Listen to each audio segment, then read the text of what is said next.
Salam seluruh jemaat yang dikasihi Tuhan. Kembali kita menghampiri Tuhan di dalam doa untuk hari Sabtu ini.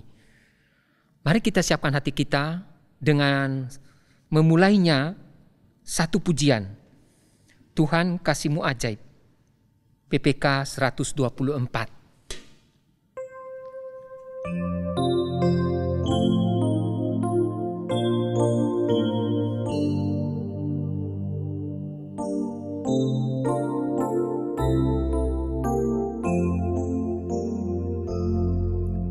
Tuhan kasih-Mu ajaib, ku ingin mengerti bagaimana Kau dibawa hingga ke Golgota. Oh, ajarku kenal Dia, agar ku terima Dia. Oh Tuhan, Kau mengapa datang, tebuskan dosaku. Bait kedua, Tuhan, apakah paku yang menyablipkan-Mu? Oh, hanya karena kasih-Mu tebuskan dosaku. Oh, ajarku kenal Dia, agar ku terima Dia. Oh Tuhan, Kau mengapa datang, tebuskan dosaku. Bait yang ketiga, hatiku Kau lunakan.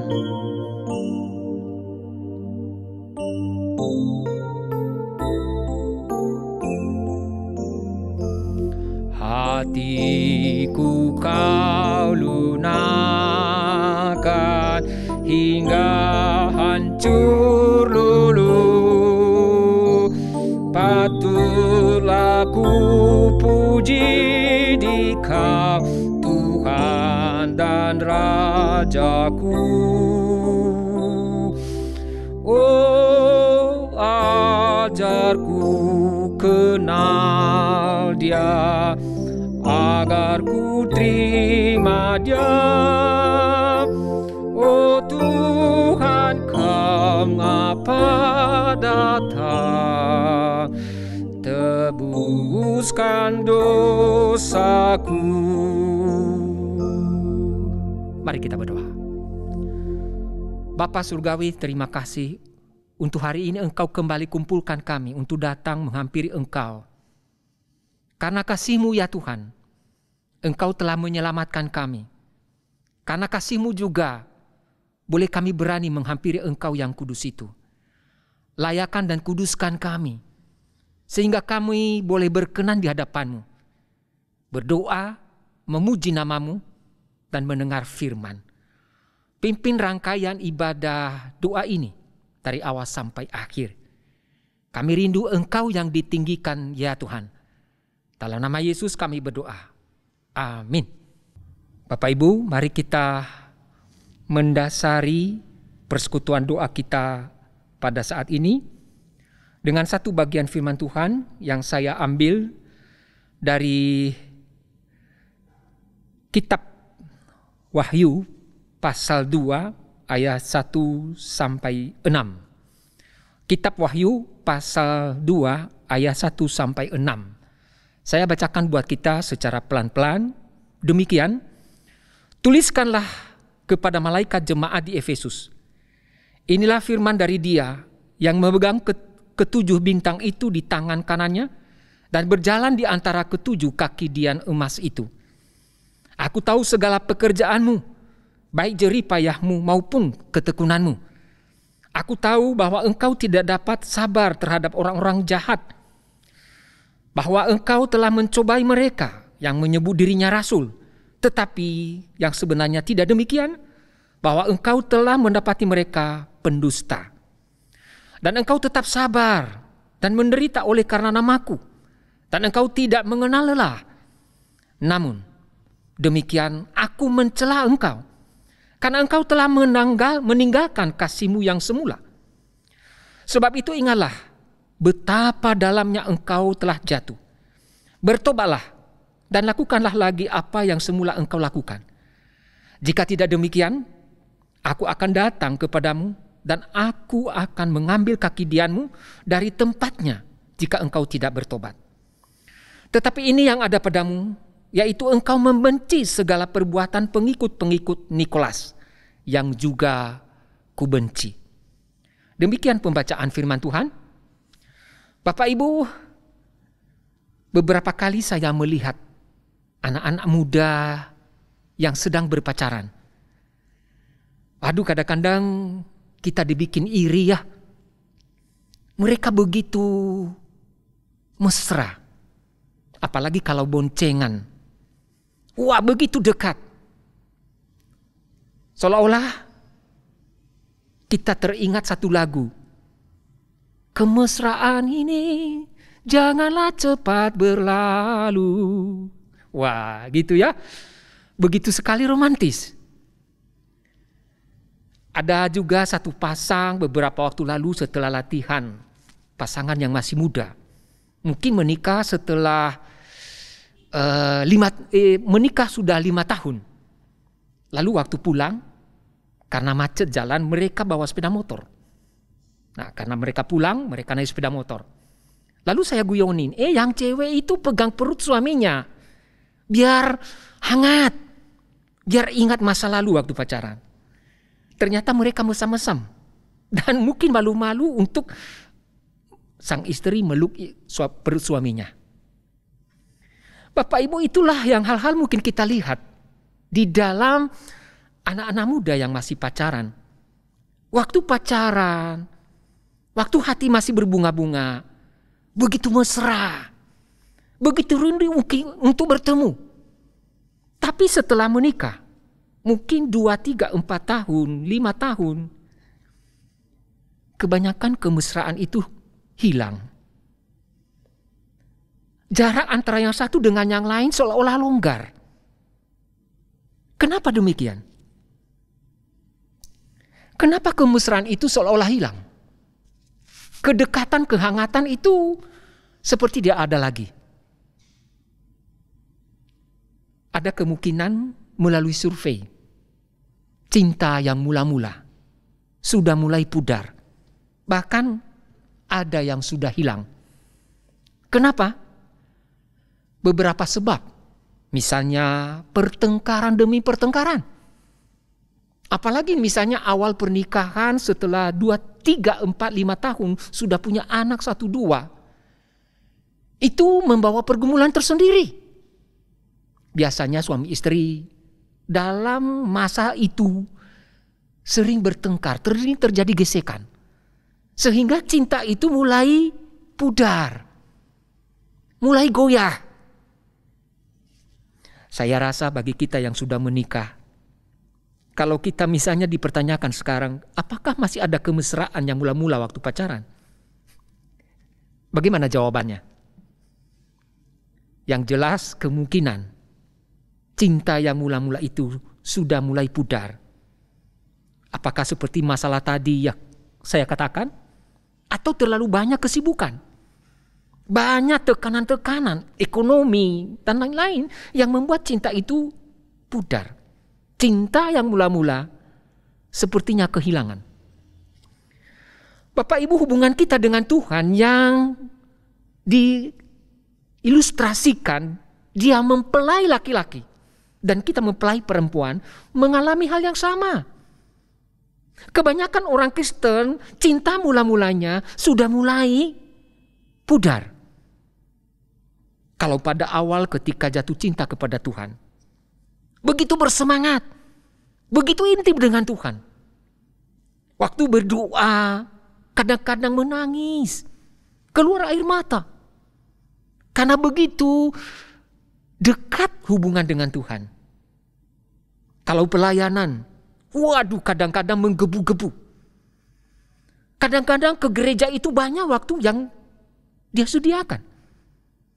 Begitulah orang yang baru percaya kepada Tuhan menggebu-gebu di dalam kasihnya kepada Tuhan. Cinta itu bersemi luar biasa.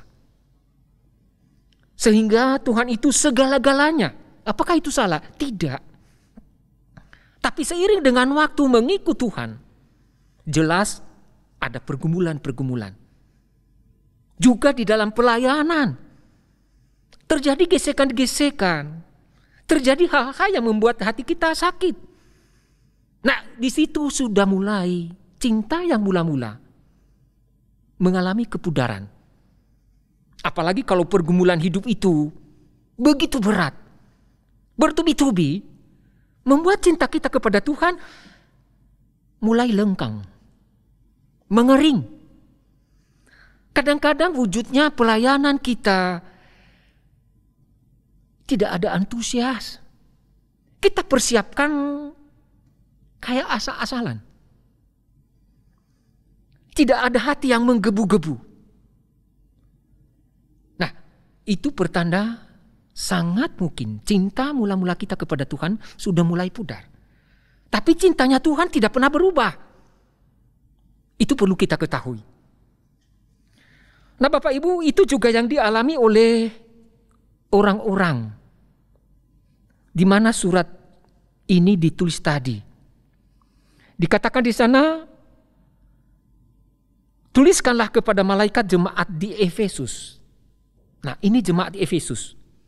Mereka mengalami kehilangan kasih yang mula-mula.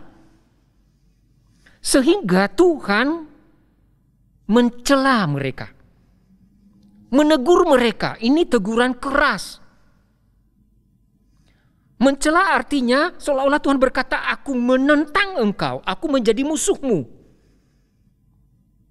Nah, memang pada waktu itu orang Kristen di Efesus mengalami penderitaan oleh seorang kaisar. Dan Tuhan seolah-olah di pihak kaisar itu menjadi musuh. Kenapa? Karena mereka kehilangan kasih mula-mula.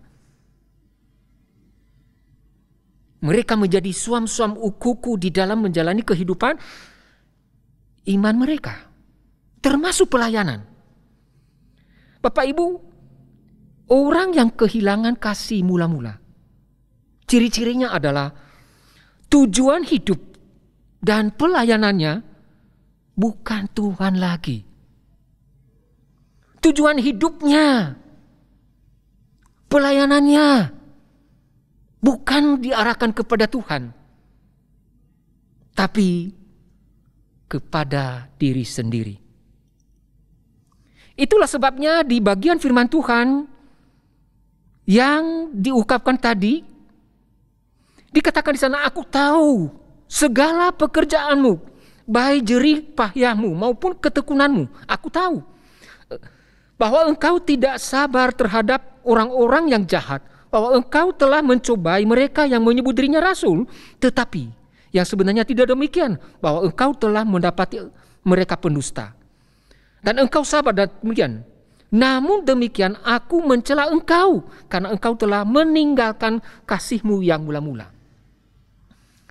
Jadi Bapak Ibu, orang-orang di Efesus ini mereka melakukan hal yang luar biasa. Dan Tuhan puji itu. Tuhan beri kredit. Mereka berjerih lelah. Mereka bertekun. Mereka tidak sabar terhadap orang yang jahat. Mereka begitu setia. Tapi semuanya mereka lakukan itu berfokus kepada diri sendiri, bukan kepada Tuhan. Mereka punya ambisi untuk mungkin nama mereka, untuk apa yang mereka inginkan.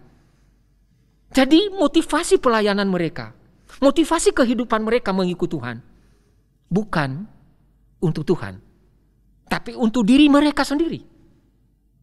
Memang mereka bertekun. Memang mereka begitu luar biasa. Memang mereka bertahan uji di tengah-tengah penderitaan. dan kesulitan hidup. Mereka setia melayani Tuhan di tengah kondisi demikian. Tapi mereka melakukan semuanya itu karena sesuatu motivasi untuk diri sendiri, untuk harga diri, untuk ambisi mereka. Sehingga Tuhan menegur mereka dengan keras. Aku mencela engkau. Kenapa? Karena pelayanan bukan untuk Tuhan. Karena hidup mereka tidak dipersembahkan untuk Tuhan dari hari ke hari. Tapi demi untuk diri mereka sendiri. Ambisi mereka. Keinginan mereka. Bapak, Ibu dan Saudara yang dikasihi Tuhan, sangat mungkin itu juga yang terjadi kepada orang-orang Kristen pada zaman kini. Setelah sekian lama mengikut Tuhan, ada pergumulan-pergumulan, ada gesekan-gesekan, ada kekecewaan. Ada hal-hal yang mungkin tidak sesuai dengan apa yang diinginkan. Kasih yang mula-mula itu mulai memudar. Sehingga pelayanan motivasinya berubah. Memang tetap setia melayani. Memang rindu untuk beribadah. Tapi hanya karena motivasi pribadi. Keinginan pribadi. Bukan karena mengasihi Tuhan. Bukan karena kemuliaan bagi nama Tuhan. Itu jelas yang membuat hati Tuhan tidak senang dan menegur mereka dan juga menegur kita. Karena Tuhan berkata di dalam satu bagian firman Tuhan, Matius 22 ayat 37. Jawab Tuhan Yesus kepadanya, kasihilah Tuhan Allahmu dengan segenap hatimu, dan dengan segenap jiwamu, dan dengan segenap akal budimu. Jadi Tuhan mau kalau kita mengasihi Dia, kalau kita melayani Dia dengan segenap hati, dengan segenap akal budi, dan dengan segenap kekuatan kita. Secara total, tidak setengah-setengah. Seperti yang telah Tuhan Yesus lakukan bagi kita. Dia mati di atas kayu salib.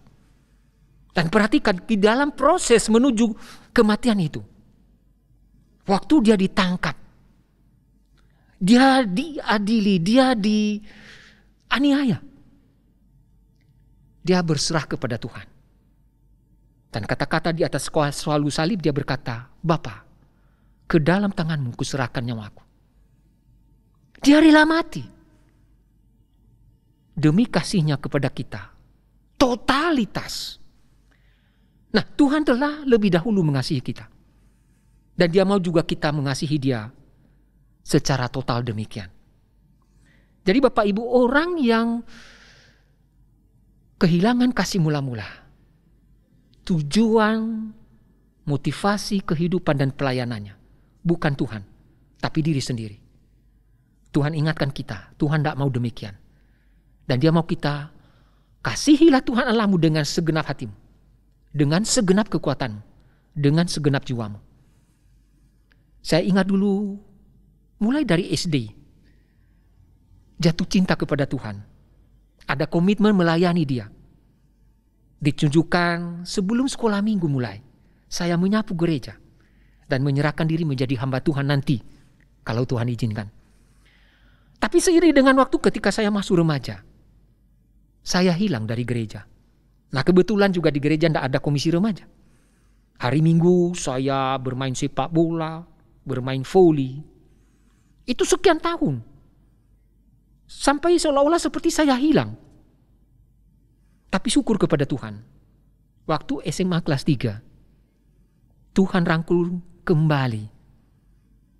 Walaupun di tengah-tengah pernah saya sakit keras. Karena berbagai hal yang menyakiti hati Tuhan. Saya ingat itu. Dan saya bersyukur. Tuhan rangkul saya kembali. Dan mengingatkan panggilan hidup saya. Untuk melayani Dia. Sampai akhirnya nanti saya masuk saat. Dan dibentuk menjadi hamba Tuhan. Itulah contoh kehilangan kasih yang mula-mula. Ciri yang kedua, orang yang kehilangan kasih mula-mula adalah tidak peka terhadap suara Tuhan. Tidak peka terhadap suara Tuhan. Itulah yang dilakukan oleh orang-orang jemaat di Efesus. Kenapa Tuhan begitu keras menegur mereka? Aku mencela engkau. Tadi saya jelaskan, seolah-olah Tuhan berkata, aku menjadi musuhmu. Kenapa? Karena mereka telah kehilangan kasih mula-mula sehingga kesensitifan mendengar suara Tuhan tidak ada. Mungkin mereka beribadah setiap hari Minggu. Tapi firman itu tidak seperti mata pedang bermata dua. Untuk menusuk relung-relung hati mereka yang terdalam. Agar mereka sadar kasih mula-mula mereka sudah pudar. Tidak. Bahkan diingatkan di sana betapa dalamnya engkau jatuh. Itulah akibat mereka tidak peka terhadap suara Tuhan, teguran Tuhan. Sehingga mereka sudah jatuh begitu dalam. Dan Tuhan datang menegur mereka dengan keras. Supaya apa? Mereka kembali mencintai Tuhan. Dalam kehidupan mereka. Dan dalam pelayanan yang mereka jalani setiap waktu. Jadi Bapak Ibu, mungkin setiap hari mereka berdoa dan merenungkan firman Tuhan. Tapi di mana? Apakah mereka mendengar suara Tuhan sehingga kehidupan mereka mengalami perubahan dari keterjatuhan mereka yang begitu dalam? Ternyata tidak. Mereka melayani tapi bukan terlebih dahulu itu membuat mereka berubah. Yang Tuhan mau adalah pelayanan itu, ibadah itu terus mengubah kehidupan kita semakin serupa dengan Kristus. Karena ada firman, ada Roh Kudus yang terus berbicara. Tapi ternyata orang Efesus tidak mengalami demikian. Intinya mereka tidak peka terhadap suara Tuhan. Ada dosa. Kalau umpamanya kita melihat di dalam Kejadian pasalnya yaitu pasal 4. Ketika manusia jatuh di dalam dosa, dikatakan di sana ketika mereka mendengar bunyi langkah Tuhan Allah yang berjalan-jalan dalam teman itu pada waktu hari sejuk, bersembunyilah manusia dan istrinya itu terhadap Allah dan di antara pohon-pohon dalam taman. Ketika Adam dan Hawa jatuh di dalam dosa, ada yang tidak beres dalam kehidupan mereka. Justru mereka tidak merindukan suara Tuhan. Tidak rindu untuk bertemu dengan Tuhan. Bercakap-cakap. Intim, dekat dengan Tuhan. Tidak. Tetapi karena ada dosa mereka melarikan diri. Jadi jelas di sini mereka tidak rindu terhadap suara Tuhan. Justru mereka takut. Itulah yang terjadi kepada orang-orang yang sudah kasih mula-mula atau ada dosa di dalam hidupnya. Tidak peka terhadap suara Tuhan. Tidak rindu terhadap suara dan teguran Tuhan. Justru yang ada ketakutan menjauh dari Tuhan. Nah ini bahaya sekali Bapak Ibu. Justru ketika kita sudah jauh dan jatuh begitu dalam, Tuhan mau kita rindu kembali. Mengalami perubahan. Cinta itu dipulihkan. Sehingga kembali dekat dengan Tuhan. Nah itu perlu kepekaan terhadap suara Tuhan. Bagaimana kita membuka hati kita supaya Roh Kudus terus berbicara kepada kita. Sehingga kita diberi alarm. Ada masalah di dalam kehidupan kita yang perlu kita bereskan. Nah, perlu kepekaan. Bapak Ibu, sangat mungkin juga kita mengalami seperti yang dialami oleh jemaat Efesus. Ketika di dalam pergumulan-pergumulan, ketika di dalam perjalanan hidup kita mengikut Tuhan, berbagai hal boleh terjadi. Mulai kita menganggap biasa, rutinitas kita membaca firman Tuhan, rutin kita beribadah, rutin kita melayani. Tapi tidak ada kasih mula-mula yang menggebu-gebu. Tidak ada kasih yang mula-mula yang begitu bersemangat untuk semakin bertumbuh, tidak ada. Atau mungkin sudah dijejali dengan motivasi, ambisi untuk diri sendiri, bukan untuk Tuhan. Tuhan mengingatkan kita agar kita kembali kepadanya, agar kita bertobat, mengubah motivasi kita, mengubah arah dan tujuan hidup kita, pelayanan kita, kita kembalikan hanya untuk Tuhan. Kita mengasihi Dia segenap hati kita, segenap pikiran kita, dan segenap kekuatan kita. Nah, Bapak Ibu, ada seorang ibu yang menceritakan pengalaman yang menyedihkan yang dialaminya. Dia ingat suaminya waktu awal-awal pernikahan. Begitu peka dan begitu memberikan perhatian terhadap istri, khususnya waktu ulang tahun. Tapi waktu dia ngomong itu 1 tahun yang lalu, betapa dia sedih dan terluka. Kenapa? Pada waktu dia ulang tahun, suaminya sama sekali lupa dan tidak ada perhatian yang diberikan seperti yang biasa-biasa. Sampai besok hari setelah dia bangun, hatinya agak sedih. Lalu suaminya tanya, "Kenapa wajahmu muram hari ini?" Lalu dia bertanya, "Kamu lupa ya kemarin saya apa?" Suaminya mikir, "Wah, maaf. Rupanya saya lupa kamu ulang tahun." Akhirnya istrinya sedih gitu ya. Akhirnya suaminya minta maaf. Dan saat itu juga siang hari mereka makan siang bersama untuk merayakan ulang tahun istrinya. Ini contoh Bapak Ibu, orang yang sebenarnya mungkin kasih mula-mula sudah mulai pudar. Hal-hal yang begitu memberikan perhatian kepada pasangan kita tidak lagi terjadi seperti semula. Ada lupa, kurang perhatian dan lain-lain. Begitu juga kita kepada Tuhan. Ketika kasih mula-mula itu sudah mulai pudar, perhatian kita terhadap kita hidup untuk Tuhan, kita pelayanan untuk Tuhan, kita kurang perhatikan. Tidak ada semangat. Bapak Ibu, marilah kita mengoreksi diri kita, khususnya dalam merayakan Natal, persiapan hati kita. Perayaan Natal itu mengingatkan kita kasih Tuhan yang lahir bagi kita, kemudian mati bagi kita, yang menyerahkan hidupnya secara total.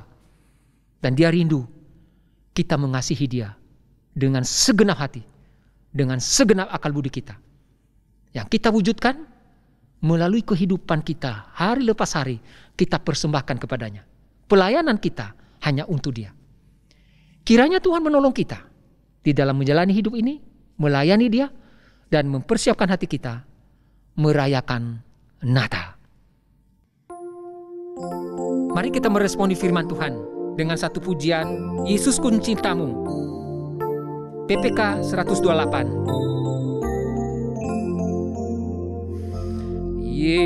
Yesus ku cintamu, aku milikmu, ku benci dosaku karena kasih-Mu.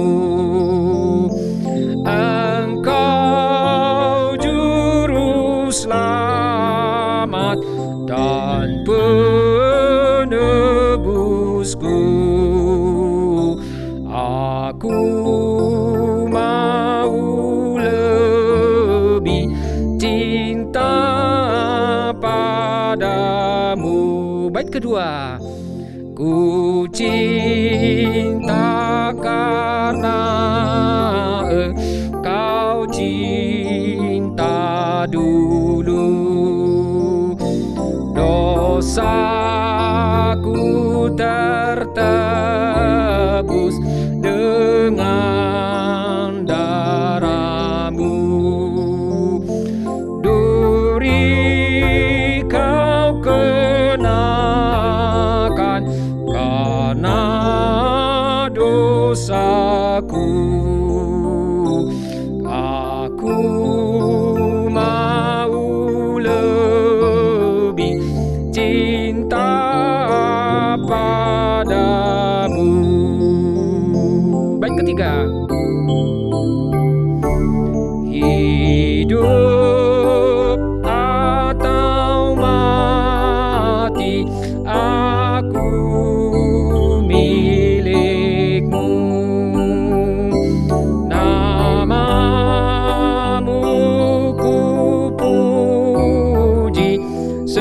setiap waktu, ya sampai ajalku tetap cintamu. Aku mau lebih cinta padamu.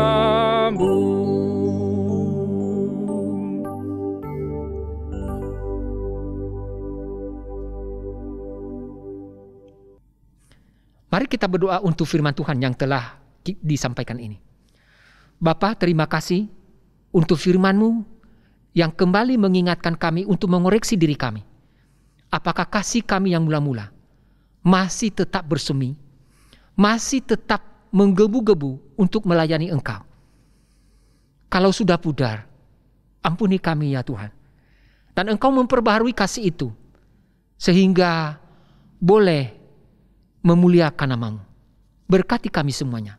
Dalam nama Yesus kami berdoa. Amin. Bapak Ibu, mari kita masuk di dalam beberapa pokok doa. Saya akan memimpin kita dalam beberapa pokok doa tersebut.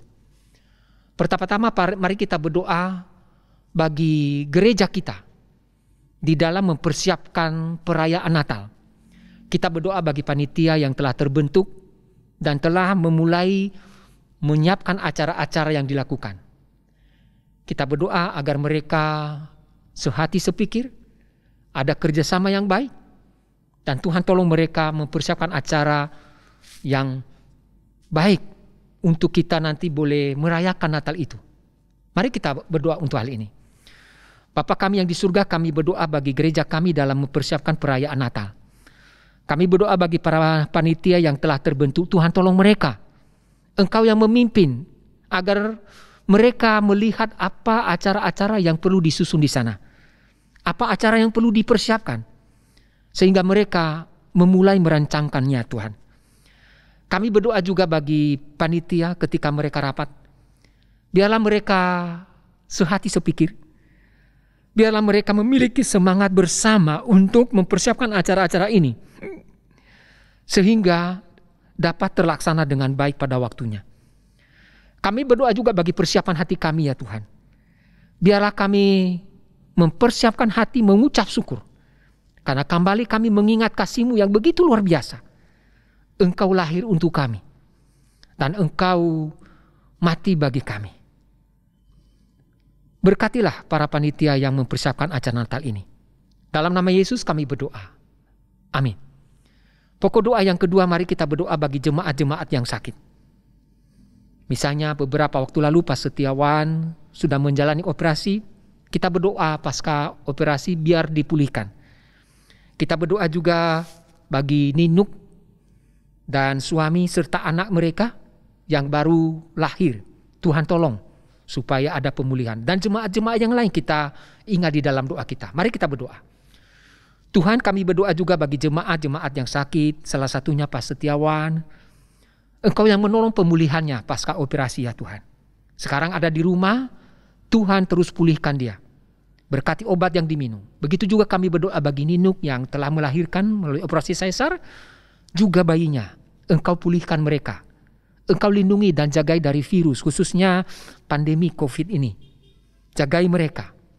Kami berdoa juga bagi jemaat-jemaat yang lain yang sakit. Engkau yang selalu bersama mereka, menghibur, menguatkan.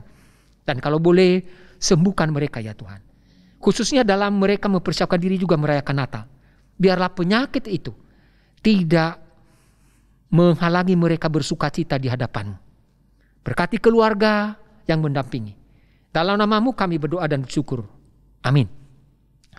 Mari kita berdoa juga bagi negara kita. Khususnya kita bersyukur pelaksanaan G20 terlaksana dengan baik, berjalan lancar dan sudah selesai. Hari ini ditutup. Biarlah Tuhan menolong apa yang telah dikomitmenkan, dilaksanakan sehingga membawa kesejahteraan bagi negara-negara yang membutuhkan. Khususnya bagi kita Indonesia boleh semakin dipercaya oleh dunia. Mari kita berdoa. Tuhan, kami bersyukur untuk pelaksanaan G20 di Bali boleh terlaksana dengan baik. Karena ada Tuhan yang menjagai, melindungi. Ada Tuhan yang menolong presiden dan para pejabat yang kaitan sehingga mereka dapat mempersiapkannya dan melakukan yang terbaik. Terima kasih boleh berjalan dengan lancar. Bapa, kami berdoa agar apa yang telah dikomitmenkan, dideklarasikan, dapat dilaksanakan, diwujudkan melalui dari hari ke hari. Khususnya pelaksanaan untuk menanggulangi pandemi dan penyakit-penyakit yang menular yang lainnya. Sehingga rakyat di seluruh dunia dapat sejahtera. Khususnya juga penanggulangan perang yang terjadi antara Rusia dan Ukraina di Vietnam.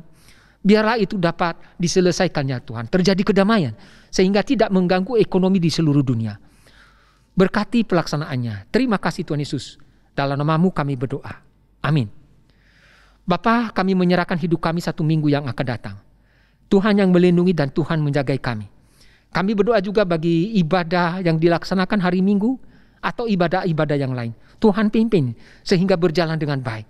Dan Engkau berfirman kepada jemaat-jemaat-Mu ya Tuhan. Inilah doa kami yang kami panjatkan di dalam nama Tuhan Yesus Kristus Juru Selamat kami yang hidup. Amin. Terima kasih Bapak Ibu. Ibadah doa selesai, Tuhan memberkati kita sekalian. Amin.